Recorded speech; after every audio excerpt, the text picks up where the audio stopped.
What's up, everyone? Welcome to today's video. Welcome to the Gamer Dad channel. Thank you very much for tuning in. Do you guys know, or has anybody paid attention to the game Helldivers?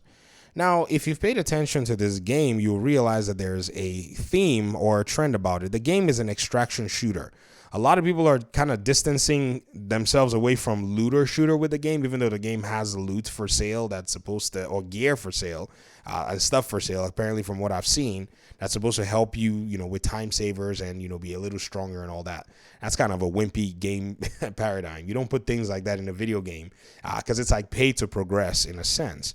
However, that's not even my, target in this conversation. My target in this conversation is the Division 2.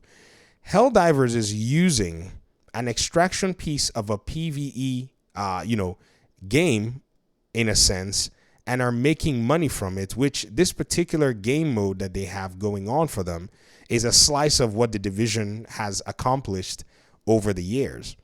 And that is something like survival or even countdown. An extraction shooter, you go into a place, you take down bad guys, it's timed, you fulfill some requirement or whatnot. And an entire video game is built based on that premise. And it's just a small slice of the Division. And I'm saying this and you're probably wondering, so where is this going? Well, doesn't it strike you that the Division 3 is a game that they're working on coming 2026, when in reality, Ubisoft or Massive could have leveraged the already existing franchise they have, the already existing fan base they have, and the already existing game modes that they have that are appealing to consumers, and would have probably at this point be making themselves a lot more money than trying to sell Sea of Thieves as a quadruple A game. So in a plethora of making a lot of business decisions, it's not lost on me, to be very honest with you, that, sometimes mistakes will be made, right? This is not necessarily a terrible thing. However, with how experienced, or I would say with how much they've been in the market with longevity and everything, it's quite interesting that sometimes some of these decisions are quite strange when everything is all said and done.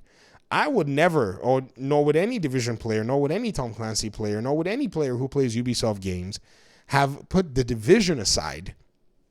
Haven't seen its success from the Division 1.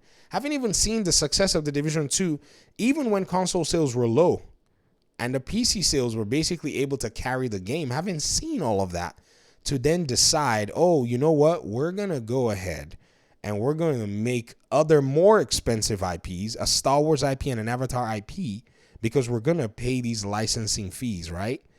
And then we're going to hopefully try to sell these games to recover our licensing costs. In fact, the big example that I want to even throw out here is Marvel's Spider-Man 2.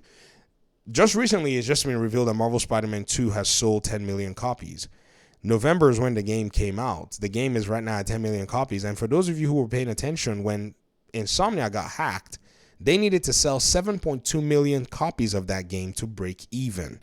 So right now, in order to break even, they basically have made enough money just to pay their bills and a little bit more. Yes, 2.8 million copies or whatever it is still profitable, but that's wild that right now the game is finally getting to a point where it's profitable with almost 3 million in sales, when in reality, if they had been able to cultivate an IP that was original to them, they would have been able to leverage those 10 million in sales in mostly profit and expenses that are just traditional to development costs. But now they've had to use 7.2 million copies of that to possibly sell some consoles, which PlayStation has basically admitted that these console sales are basically not reaching where they would love for them to reach. They've also used to pay license fees to Marvel and then spend that on development costs. Ubisoft, I think, Massive, is more than likely in the same boat, because I'm sure Disney did not give them that Star Wars license for free.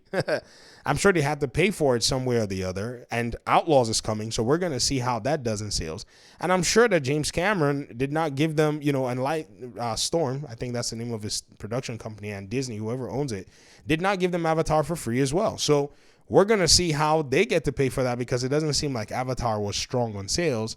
So we don't know how the profitability is. Also, we don't even know how their agreements were. Maybe they're going with a profit sharing proposition and not a licensing proposition. We don't know. But seeing Sony's agreement, I don't think it's going to be too different from what, they are getting. So the Division and all their original IPs have always been a staple.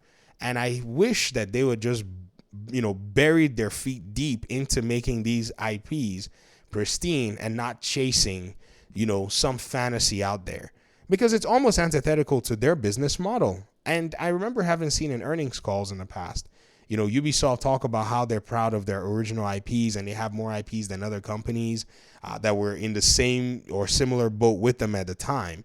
And then somehow they decided they were going to chase these other IPs. I would hope that they continue to cultivate the games that they have under their belt. The Tom Clancy universe is huge. It's a very huge proposition for them. There's no need for them to waste any time on that.